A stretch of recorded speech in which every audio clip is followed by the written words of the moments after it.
कराची समेत सिंध भर में आज कोई लॉकडाउन नहीं। नमाज जुमा के इज्तिमात की भी इजाजत मिल गई। सिंध हुकूमत की SOPs के साथ इज्तिमात में जाने की हिदायत। कारोबार भी शाम 5 बजे तक जारी रहेगा। पंजाब में चांद रात तक बाजार 10 बजे तक खुल सकेंगे। बलूचिस्तान में लॉकडाउन के दौरान जनरल स्टोर्स खुले रहेंगे।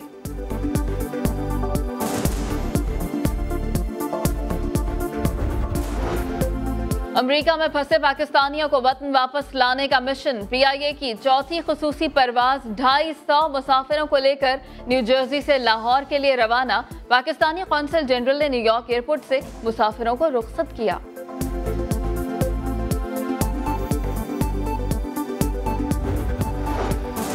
चीनी बहरान से मुताल्लिक इंक्वायरी कमीशन की फोरेंसिक रिपोर्ट मंजर आम पर आ गई। जहांगीर तरीन, मोनी सलाही, शरीफ खानदान, ओमनी ग्रुप समेत बड़े बड़े नाम मुलव्वस चीनी माफिया कैसे होशियारी से फायदा समेटता रहा।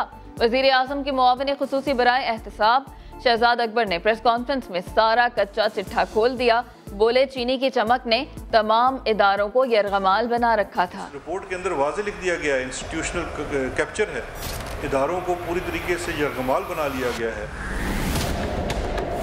अब उसकी रिफॉर्म्स के लिए बहुत हंगामी बुनियाद पे काम होगा और ईद के फ़ौरन बाद ये पूरी रिकमेंडेशंस प्राइम मिनिस्टर के सामने जाएंगी कि किस इदारे ने किस तरह से अपने सिमत को दुरुस्त करना है। अस्सलामुअलैकुम, मैं हूं आयशा अंसारी। हर खबर के लिए विजिट कीजिए हमारी वेबसाइट sama.tv। इसके अलावा आप हमें ट्विटर और फेसबुक पर भी ज्वाइन कर सकते हैं। एक ब्रेक के बाद आप देख सकेंगे प्रोग्राम नदीम मलिक लाइव। आप देखते रहिए समा।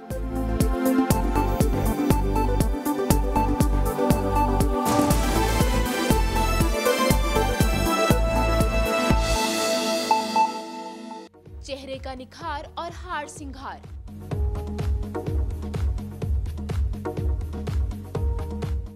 माह के लॉकडाउन के बाद पार्लर्स खुले तो फैसलाबादी कुड़ियां सजने संवरने पहुंच गईं। किसी ने मुखड़े का हुस्न बढ़ाया तो किसी ने बदले जुल्फों के अंदाज।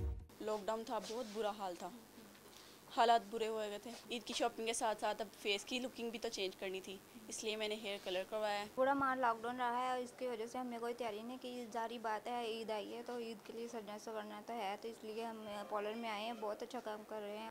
ब्यूटी सैलून्स में SOPs का भी रखा जा रहा है पूरा ख्याल। ये हमें बहुत खुशी हो रही है कि सैलून जो है ना ओपन हो रहे हैं और सर्विसेज के लिए दोबारा लोग आ रहे हैं, तो सेफ्टी के साथ सर्विसेज प्रोवाइड कर रहे हैं। हम ये नहीं चाहते कि ब्यूटी के बजाय वो यहाँ से कोई बीमारी लेके जाए।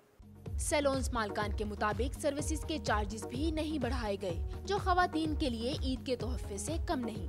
ईद से कबल खवातीन अपने रंगो रूप पर खूब तवज्जो दे रही हैं ताकि ईद पर इनका निखार इनकी खुशियों को चार चांद लगा दे। कैमरामैन रिजवान साबरी के साथ शाहीन शहजादी, समा, फैसलाबाद।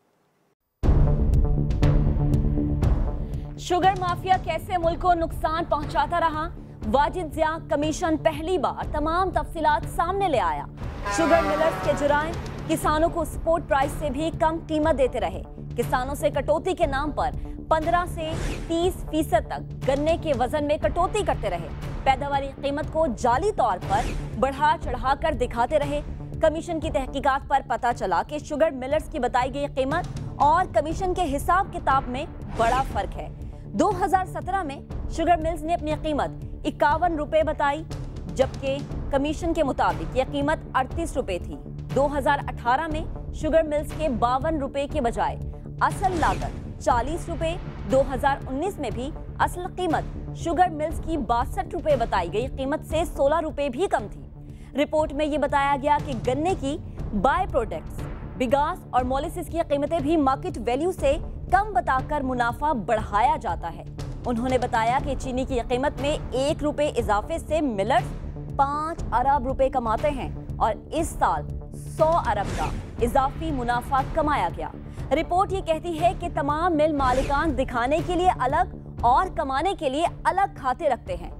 मुल्क की मजमूई ज़रई पैदावार का 25% गन्ना आखिर कहां गया, किसी को नहीं पता। ज्यादातर सेल्स बेनामी नौयत की है। रिपोर्ट ये भी बता रही है कि पिछले 5 सालों में 29 अरब सब्सिडी दी गई है।